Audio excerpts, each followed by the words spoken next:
Hi, today we're going to talk about menu planning again, and we're going to talk about what to have for Thanksgiving on a whole food, plant-based diet for yourself or for anyone in your family that's on that type of diet, but also what are you going to do about your relatives that come over? What are you going to serve them? So we'll talk about that today. Stay tuned.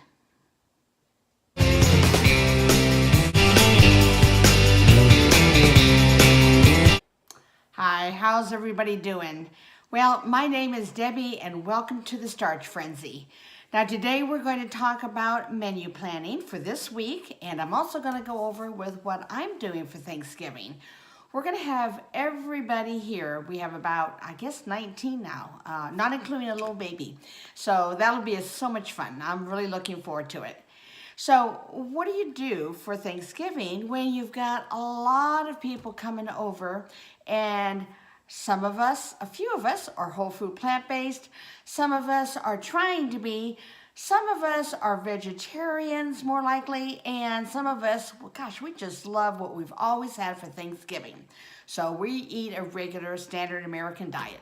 So all of those are going to be our relatives coming over. So we're really looking forward to it. And that may be the situation for some of you. So let's talk about what to serve. First of all, let me go over what we're going to have this week. This is the week following up to that holiday, and then we'll talk about what we're going to have. So for this week, the week that precedes Thanksgiving week, I wanted to make things fairly simple. So I always write down in my trusty planner here what I would like or what I have in mind to make for this week. It's never written in stone, and we can certainly change things, and sometimes events come up unexpectedly, and so you have to be flexible. But let me just tell you what I had in mind for this week. On Monday, we were having baked potatoes, and I hadn't made the cheese, spelled C-H-E-E-Z-E, because it's not real cheese. I hadn't made the cheese sauce in quite a while. There's a wonderful recipe. There's several different recipes, but there's a wonderful recipe that I always like to follow. And I like to include it with some broccoli, and then it can go over potatoes or rice or noodles. But this week I decided we would have baked potatoes with the broccoli cheese sauce over it. So then I served that also with a tossed salad. Today is Thursday, so some of these days have already been passed by, but I just wanted to give you some ideas for things that we have typically during the middle of the week or during the week for dinners. So that was Monday night. On Tuesday, we decided to go out for dinner. There's a local buffet in town, which we both love, actually, because he can have whatever in the world he's in the mood for. But for me, it's a Mexican restaurant, so per se, but they have some regular continental American foods there on the buffet as well. So what I always start off with is some of their rice and beans. And although they probably do use a little bit of oil in the cooking of the rice, it's not oily at all. And then I have their black beans. I drain off the juice, and it has some chopped onions in it. So that's my main portion on my plate when I go through the buffet. I start right there. Then I get out of the buffet line and walk past all of those meats. Then I go over to the side that has a lot of vegetables. I generally get broccoli. They have steamed broccoli. Sometimes I get their Brussels sprouts. It's just in a liquid. Then I have corn. I drain the corn off in case they've added any butter to it.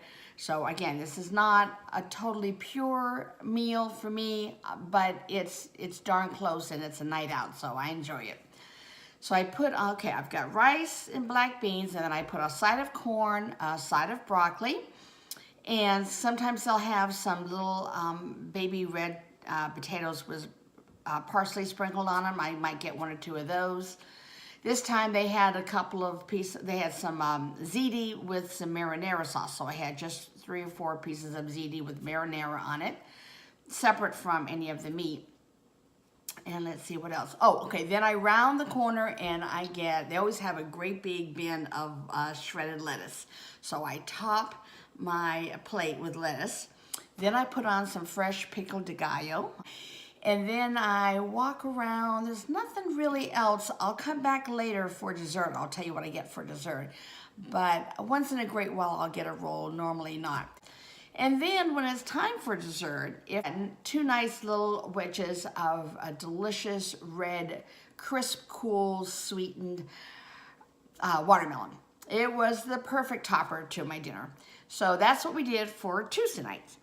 Wednesday, which was last night, I made spaghetti, but instead of this regular spaghetti noodles, we had the elbow noodles for a change, with some marinara sauce. I always get the lowest fat I can find. Generally, it's 0.5 gram to 1 gram of fat per serving.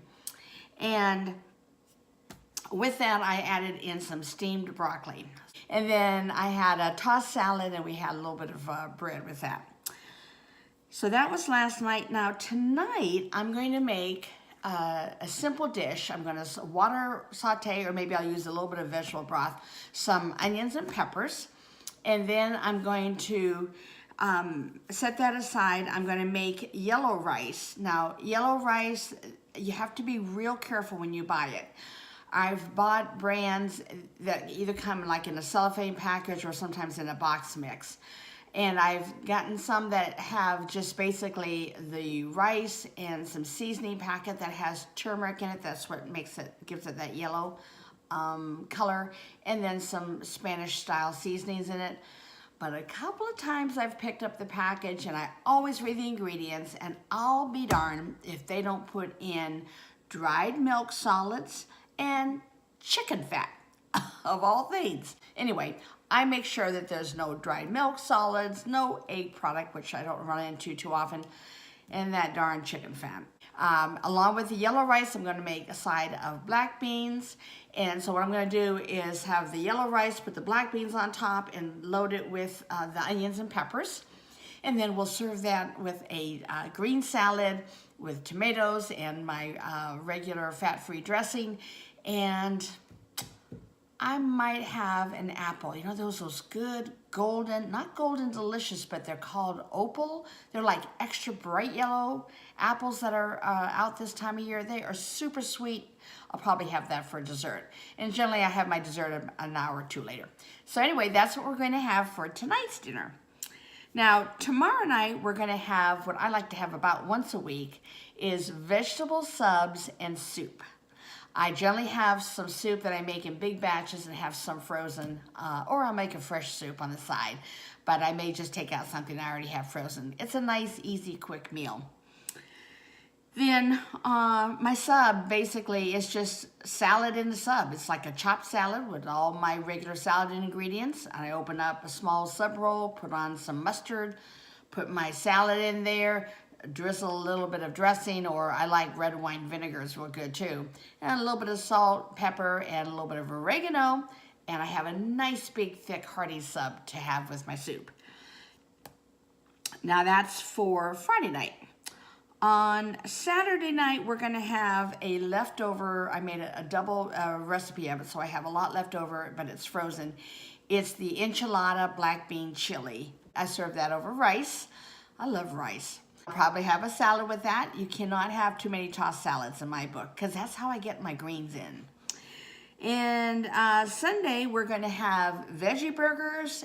I'm going to make my homemade, they're not mine, I got a recipe from a brand new vegan website, it's so good, of homemade French fries that you bake in the oven. So that's going to be a nice simple menu for this week.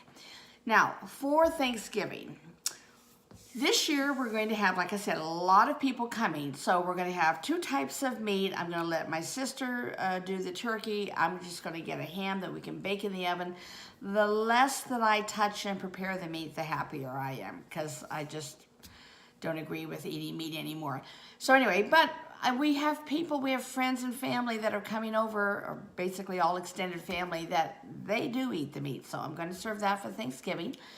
Now, we're going to have all of our normal traditional favorites. However, we're going to make 2 versions of some of the ones that my daughter, who's also whole food plant-based, and my sister and my niece, they all appreciate the whole food plant-based meals. So I'm going to make some dishes that are both. for the traditional method, cooked that way for the meat eaters, and also for the whole food plant-based vegan style. So those dishes that I'm going to double up on are going to be gravy. My sister will make the regular gravy that comes with the turkey, and we're going to make that delicious McDougal gravy for us that don't eat the meat. And then the other thing we're doing is stuffing. Now, traditionally, we used to use the broth from the bird in with the stuffing to make it, and we're making a whole food plant-based version of the stuffing. There's many recipes. You can look them up on Pinterest or just Google them, search them, and you'll find wonderful varieties. I'm also going to make a wonderful butternut squash. This is a tradition when I was growing up that my mom always made for us. And the only thing she really did extra that when she would prepare it is put butter on it, which I leave out. But I like my butternut squash savory. I make my butternut squash, I just bake it, and then I add a little salt, pepper for seasoning, and also a little bit of onion powder and garlic powder. I'm gonna make a green bean casserole. And this year I haven't yet been able to find the exact recipe I wanna use, but I'm gonna make it whole food plant-based style. And then we'll probably have, in fact, we do have on the menu, someone's gonna bring some corn. And we're gonna have rolls. And mashed potatoes. Mashed potatoes we're gonna make without the milk. And I just add a little bit of almond milk.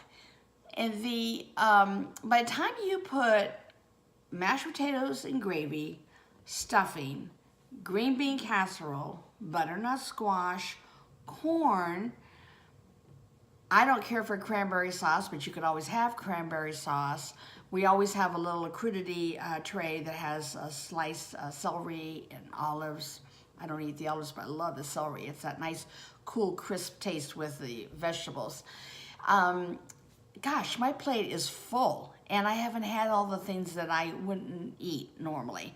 And I'm having a wonderful Thanksgiving meal. I mean, it tastes every bit as Thanksgiving, because most of it is the flavors that I grew up with. So I don't feel put upon at all, and therefore, I don't feel the least bit hungry for dessert. In fact, it's a relief not to have that overstuffed feeling. That's just not fun. So why do that to yourself, right? So I'm going to have a wonderful Thanksgiving plate for me this year, as well as everyone in my family will be able to enjoy all the wonderful treats that everybody has brought. And I'm not going to feel guilty. I'm not going to be squeezing into my clothes in another week, because typically we know it's not just that one meal and that one day where we tend to overindulge. This, if not before now, like around Halloween, this is the beginning of that holiday overeating season. And boy, do we pay for it, right? At least somebody like me that can gain weight very easily. And so I encourage you to try to make things as simple and easy. So I hope that helps you think about what you might want to do for your holiday prep. And I've given you a few ideas about what to eat. I like to talk about a menu at least once a week now. I'll be doing that, and so it gives you some ideas. You can see that my meals are very simple. I don't try to go too elaborate unless I just feel in the mood for something fancy. But let me know in the comments below what you do for Thanksgiving. Are you planning on cooking? Are you planning on going over to relatives? And if so, what are you going to bring so that if they don't eat the way you do, you can still have a wonderful meal and enjoy the holiday season? Thank you for tuning in. And if this is your first time, I hope you'll consider subscribing. Don't forget to give me a thumbs up and like it. And if you'd like, be sure to follow me on Instagram. It's the Starch Frenzy. It's just Starch Frenzy on Instagram. And there I show pictures of what I make and different ideas and helps for you. So join me over there as well, won't you? Have a wonderful rest of your week, and we'll be talking to you soon. Bye now.